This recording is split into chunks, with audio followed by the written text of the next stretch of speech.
ያው ሁላችንም በውስጣችን የሆነ የማናየው ግን የሚሰማን አይነት ጉልበት አለን አይደለ? ልክ እንደ ጸጥ ያለ ስርጭት እና ይሄ ማብራሪያችን ደግሞ ይህንን ጉልበት እንዴት ለጥቅማችን ማዋል እንደምንችል ነው የሚያሳየን። እሺ፣ እስቲ በዚህ ሐሳብ እንጀምር። የምንፈልገውን ሳይሆን ማንነታችንን ነው የምንሰበው። ይህ ሐሳብ የዛሬው ኮንቬንታችን ዋና ጭብጥ ነው ማለት ይቻላል። እስቲ ይሄ ማለት ምን ማለት ነው? በደንብ እንየው። ንዝረት ወይም ቫይብሬሽን ስንል ምንድን ነው እሱ? በቀላሉ ስናስበው በሐሳባችን፣ በስሜታችን እና በእምነታችን የሚፈጠር ጸጥ ያለ ቋሚ ጉልበት ነው። በዓይናችን የምናየው ነገር አይደለም፣ በውስጣችን ግን የሚሰማን ነገር ነው። እና የሚገርመው ነገር በዙሪያችን ያለው ዓለም ለዚህ ስሜት ምላሽ ይሰጣል። ይህንን ንዝረት ልክ እንደ ግላዊ የሬዲዮ ሞገድ ልናስበው እንችላለን። ሁልጊዜም ሳናቋረጥ ስርጭት ላይ ነን ማለት ነው። ሕይወት ደግሞ ሁልጊዜ ያንን ስርጭት እያዳመጠች ነው፣ ምላሽም ትሰጣለች። አሁን ይሄ ንስጥር በጣም ወሳኝ ነው። እስቲኛው በአንድ በኩል ደስታን ስናሰራጭ ምን ይሆናል? የበለጠ ደስተኛ የሚያደርጉንን ምክንያቶች እንስባለን። በሌላ በኩል ደግሞ እጦትን ስናሰራጭስ? አው የጎደሉንን ነገሮች የበለጠ ማስተዋል እንጀምራለን። ነገሩ መታወት አይደለም፣ በቃ መግነጥሳዊ ነው። ተመሳሳይ ነገር ተመሳሳይ ነገርን ይስባል። እንግዲያው ይህንን ነገር በተግባር እንዴት ነው የምናደርገው? እንዴት ነው ራሳችንን ከምንፈልገው ማንነት ጋር የምናስተካክለው? ወደሚቀጥለው ክፍል እንሄድና ይህንን እንዴት መገንባት እንደምንችል በደንብ እንመልከት። በመጀመሪያ ደረጃ የምንመኘው ማንነት ስንል የሆነ ሩቅ ቦታ ላይ ያለ ልንደርስበት የማንችለው ቅዠት አድርገን ማሰብ የለብንም በፍጹም። እሱ እውነተኛው እና በጣም የተሻለው የኛ ማንነት ነው።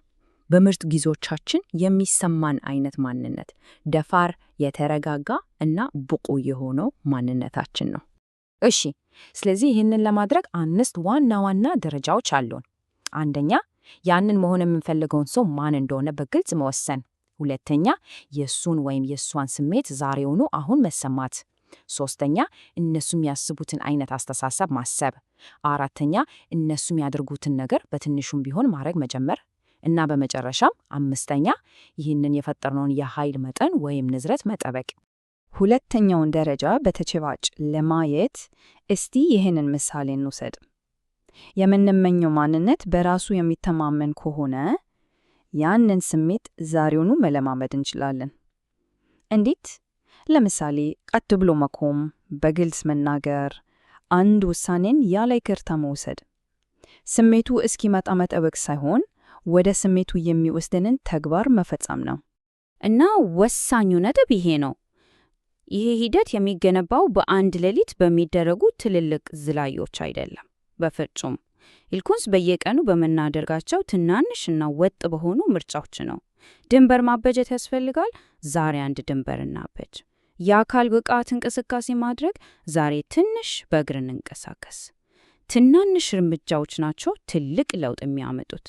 እርግጥ ነው ይህንን ስንሰማው ቀላል ሊመስል ይችላል፣ ግን ሁል ጊዜ ቀላል አይሆንም። ቀናቶች ይከብዳሉ። ስለዚህ አሁን ይህ ልምምድ ከባድ በሚሆንበት ጊዜ ምን ማድረግ እንዳለብን ምክንያቱም ልምምድ ነው፣ ፍጹምናት አይደለም። ይህ በጣም ኃይልና ሐሳብ ነው። ስሜትን በግድ ማምጣት አንችልም። በራስ መተማመን እንዲሰማን ራሳችንን ማስገደድ አንችልም። ነገር ግን ወደዚያ ስሜት የሚመራን አንድ ተግባር ማምረጥ እንችላለን። አንድ ጊዜ በድፍረት አንድን ነገር ማድረግ እንችላለን። ያ ድርጊት ነው ወደምንፈልገው ስሜት የሚመራን። እና ይሄ ስላይድ ሐሳቡን በሚገባ ያጠቃልለዋል። መስተካከል ስሜት አይደለም፣ ልምምድ ነው። ዋናው ቁም ነገር ሁልጊዜ ፍጹም የሆነ ስሜት ላይ መገኘት አይደለም፣ በፍጹም። ይልቁንስ ሆን ብሎ እና በተከታታይ መለማመድ ነው። ፍጹም መሆን አይጠበቅብንም፣ ሆን ብለን መለማመድ ብቻ ነው የሚያስፈልገን። እሺ፣ ጥሩ።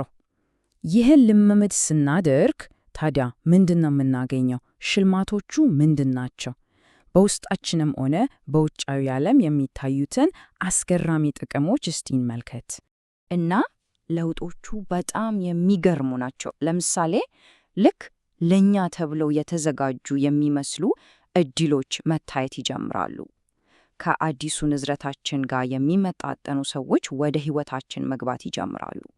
ከዛ ደግሞ በውስጥ በኩል ውስጣዊው ዓለማችን የበለጠ የተረጋጋ፣ ጸጥ ያለ እና እውነተኛ ስሜት ይኖረዋል።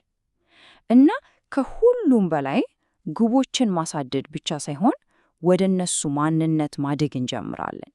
እንግዲህ ወደ ማጠቃለያው እየደረስን ነው። እናም ልናስታውሰው የሚገባን ዋናው ነገር ምንድን ነው? ይህ ሁሉ ኃይል ያለው አሁን ባለንበት ቅጽበት ውስጥ መሆኑን ነው። የወደፊቱ ጊዜ የሚገነባው አሁን ነው። እዚህ ስላይድ ላይ በእንግሊዝኛ እንደምናየው ዋና እውነት ይሄ ነው። የምንመኘው ማንነት የሆነ ቀን ድንገት እስኪመጣ እየጠበቅን አይደለም። እሱን የሆንን ነው። በየሐሳባችን፣ በየምርጫችን በዝምታ የምንጠብቀው ነገር ሳይሆን በንቃት የምንፈጥረው ነገር ነው። እናም ይህ በሚያምር ሁኔታ ይገልጸዋል። ለመሆን የምንፈልገውን ሰው ማንነት በሚያንጸባርቅ መልኩ በተግባር በሐሳብ ወይም በስሜት በምንመርጥበት ጊዜ ሁሉ ዩኒቨርስ ልክ ቅርብ ብሎ በሹክሹክታ አዎ ይሄ ነው ማንነትህ የሚለን ያህል ነው። እያንዳንዱ ምርጫ ማረጋገጫ ነው። ስለዚህ ይሄንን ማብራሪያ ስንዘጋ በዚህ ጥያቄ እንለያይ። ለዛሬ ብቻ ከምንመኘው ማንነት ውስጥ የትኛው አንድ ክፍል እውነት ሊሆን ይችላል? ደፋር መሆን፣ የተረጋጋ መሆን፣ ያንን አንድ ነገር ማሰብ እና በተግባር መዋል የወደፊቱን አሁን ወደ መኖር ያመጣዋል።